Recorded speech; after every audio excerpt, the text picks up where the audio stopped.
ఒక కాలరాత్రి ఎంతో పెద్ద ఆయనకి జీవితంలో చెప్పుకోతగ్గ ఘన విజయం ఇచ్చింది సార్. ఒక కాలరాత్రి. అలాగే ఒక కాలరాత్రి ఒక పెద్ద మనిషి పార్టీ పెట్టి 10 సంవత్సరాలు సక్సెస్ లేకపోతే ప్రతి ఒక్కరు నోటి మీద చేసుకునే విధంగా 100కి 100% స్ట్రైక్ రేట్ ఇచ్చింది సార్. ఒక్క కాలరాత్రి నేను 30 సంవత్సరాలు పరిపాలిస్తాను, నన్ను మించిన నాయకుడు ఎవరో లేరని గర్వం వీగిని 171 సీట్లు వచ్చిన ఒక పెద్ద పార్టీని అధమ పాతాళానికి తొక్కేసిన ఒక్క రాత్రి సార్. ఒక్క రాత్రి. ఆ ప్రాంతంతో నాకేం సంబంధం, నేను దొరతనంగా విర్రవీగిపోతానన్న పార్టీని ఈరోజు పార్టీ కనుమరుగైపోయే విధంగా చేసింది సార్. ఆ ఒక్క రాత్రి సార్. చాలు సార్. ఆ ఒక్క రాత్రి అంటే ఆ పెద్ద ఆయన ఈ యొక్క 40 సంవత్సరాల ఆయన ప్రజాప్రస్థానంలో చేసుకున్న మంచే ఆ విధంగా ప్రజలు in terms of return gift ఇచ్చారు సార్. ఎలక్షన్లు ఓటేశారా, ఇంతకుముందు ఆదరించారా లేదా అన్నీ ఒక వ్యక్తి అయితే, మొన్న జరిగిన 24 ఎలక్షన్లో ప్రజలు చూపించిన ఆ ఓటే ఆయనకి అతిపెద్ద ఇది సార్. ఎందుకంటే ఆయన ఎన్ని చేశారు ఏంటో, ఎన్ని సంస్కారాలు చేశారు అంటే పార్టీలకి అతీతంగా ఆయన పార్టీ వేరు కావచ్చు, మన పార్టీ వేరు కావచ్చు, కానీ ఒక పెద్ద మనిషి హోదాలో చూస్తే మనకు తెలుగు రాష్ట్రాల్లో అంత టాల్ రేట్ ఇంకెవరూ లేడు సార్ ఇప్పుడున్న సిచ్యువేషన్లో. ఈవెన్ దో కేసీఆర్ కూడా ఎవరంటే నారా చంద్రబాబు నాయుడు తర్వాత కేసీఆర్ గారు అని చెప్తాం, లేదా వెంకయ్య నాయుడు గారు అని చెప్తాం. ఎందుకంటే ఉన్న లీడర్స్లో, బతికున్న లీడర్స్లో అంత టాల్ రేట్ తెలుగు మన వ్యక్తి, ఢిల్లీని స్థాయించగల వ్యక్తి ఎవరంటే కూడా మాట్లాడుతుంటారు కదా సార్. చంద్రశేఖర్ రావు గారిని, కేసీఆర్ గారిని కూడా అదే స్కూల్ కదా అని కూడా అదే స్కూల్స్. అంటే ఒక సీనియర్ రాజకీయ ఉద్దండులు ఎవరంటే, తప్పు ఒప్పు పక్కన పెట్టండి సార్, రాజకీయ ఉద్దండులు ఎవరంటే అందులో మొదటి వ్యక్తి నారా చంద్రబాబు నాయుడు గారు.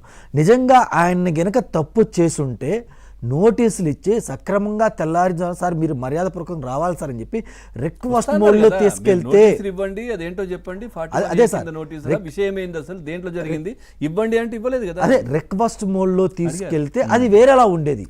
కానీ జగన్మోహన్ రెడ్డి గారికి అప్పటికి వచ్చిన సర్వేలు ఏంటంటే, ఎట్టి పరిస్థితుల్లో నేను ఓడిపోతున్నాను, నేను గవర్నమెంట్ ఫామ్ చేయలేను, తెలుగుదేశం పార్టీ 130+ సీట్లతో గవర్నమెంట్ ఫామ్ చేస్తుందని చెప్పి ఇంటెలిజెంట్ రిపోర్ట్తో సహా ప్రతి రిపోర్ట్ ఆయన టేబుల్ మీద ఉంటే, ఎలాగైనా సరే దీన్ని రిపోర్ట్ని తారుమారు చేయాలి, ఏదో ఒక అద్భుతం చేయాలి, అసలు తెలుగుదేశం పార్టీ లేకుండా చేయాలని చెప్పి ఆయన అధికారం వచ్చిన మొదటి దగ్గర నుంచి అరెస్ట్ చేయకముందు దాకా ప్రతి ఆఫీసర్కి చంద్రబాబు గారు ఇష్యూ చేసిన జీవో దగ్గర నుంచి ఆయన సైన్లు పెట్టిన ప్రతి ఫైల్లో తప్పు ఎక్కడ దొరుకుతుంది ప్రతిదీ వెతకండి, ఒక్క ఆధారం మీరు నాకు ఇస్తే నేను మీకు ఊహించలేని ప్రమోషన్ ఇస్తా అని చెప్పి ఎన్ని ఆఫీసర్లకి ఎంత ఆఫర్ ఇచ్చా కానీ ఎవరు ఒక్కడు కూడా నిరూపించలేకపోయారు. చివరి మూమెంట్లో ఏదో ఒకటి చేయాలి కదా, నేను ఓడిపోతున్నాను ఇంటెన్షన్లో ఏదో ఒకటి చేయాలి కాబట్టి ఈ స్కిల్ కేసు తీసుకొచ్చారు సార్.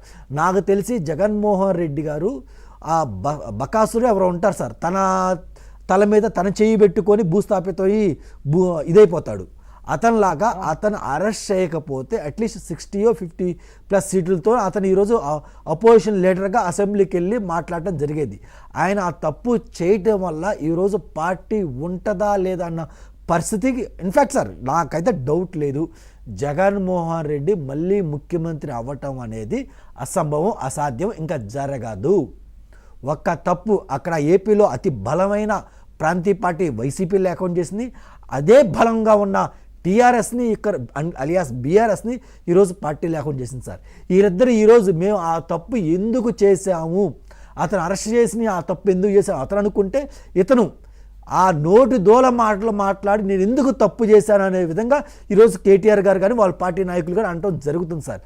ఇందాక మీరు చెప్పడం జరిగింది, ఇందాక మా సోదరులు కూడా మొదటి 2 రోజులు 3 రోజులు మాత్రమే తెలుగుదేశం పార్టీ నిరసన చేసింది, ఆ తర్వాత మాకు జనసేన తోడారు, ఆ తర్వాత మా యొక్క ఇది మొత్తం ప్రజల చేతిలోకి వెళ్ళడం జరిగింది. వాస్తవం సార్, ఎందుకంటే అది ప్రజలు చేయబట్టే అన్ని రోజులు అలా గడిచింది సార్.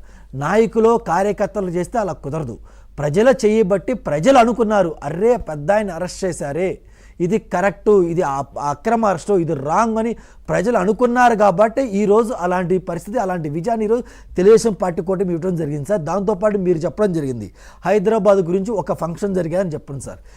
నాకు తెలిసిన వ్యక్తి గురించి ఒక స్టోరీ చెప్తాను సార్. అతను తెలంగాణ వాసి, కొత్తపల్లి శ్రీనివాసరావు గారు అని చెప్పి 65+ ఏజ్ ఉంటుంది సార్. ఎస్ఆర్ మోటార్స్ అని చెప్పి అతను మెకానిక్ షాప్ ఒకటి ఉంటుంది, పెద్ద రిపేర్ షాప్, అంటే బిఎండబ్ల్యూ ఆర్ టైప్ ఆఫ్ కార్స్ని అతను రిపేర్స్ కానీ చేస్తుంటారు.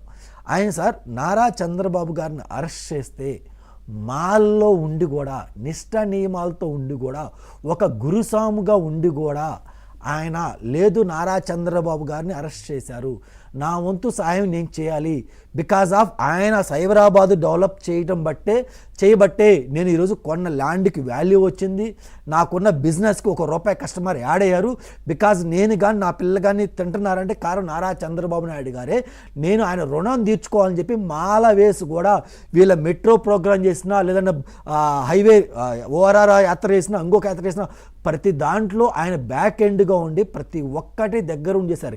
ఎస్పెషల్లీ ఏదైతే మొన్న కన్వెన్షన్లో ఫంక్షన్ పెట్టారో ఆ ఫంక్షన్లో అర్ధరాత్రి డెకరేషన్ అయిపోయిందని జనాలు వచ్చి కూర్చోడానికి కనీసం ఆ సీట్లు ప్రాపర్గా లేకపోతే పనోళ్ళు వచ్చిందాక మనం ఎందుకు ఆగాలి, మనం ఒక టవల్ని పెట్టో ఒక క్లాత్ పెట్టో మనం సీట్లు మొత్తం తుర్దామని 65+ ఏజ్ ఉన్న వ్యక్తి, దాదాపు కోటీశ్వరుడు, ఆయన కూడా డబ్బు లేని వ్యక్తి అని అన్ను, కోటీశ్వరుడు కూడా మనం ఈ సీట్లు క్లీన్ చేద్దామని చెప్పి వాళ్ళు ప్రజలు వచ్చి కూర్చుంటే ఇబ్బందిగా ఉంటుందని చెప్పి ఆయన స్వతహాగా ఆయన చేత్తో క్లీన్ చేసిన వ్యక్తి సార్. అంటే చరిత్ర, ఆయన ఆ రోజు ఫలాలు పొందాడు కాబట్టి ఈరోజు ఆ రుణం తీసుకుందని చెప్పి ఈరోజు కొత్తపల్లి శ్రీనివాసరావు అని ఒక సామాన్యుడు నారా చంద్రబాబు నాయుడుగా అండగా నిలబడ్డారు సార్.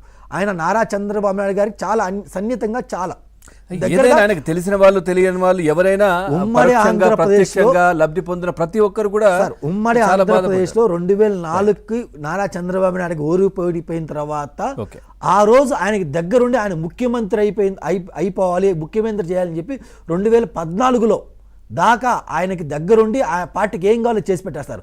ఆ తర్వాత పార్టీ పార్టీ ఓడిపోయిన తర్వాత 2019 కూడా ఆయన పోలా, నాకు రాజకీయాలు దేనికి, నా వయసుకి కృష్ణారామ అనుకుంటా ఆ అయ్యప్పని పూజించుకుందాం ఉందాం అనుకున్నాడు.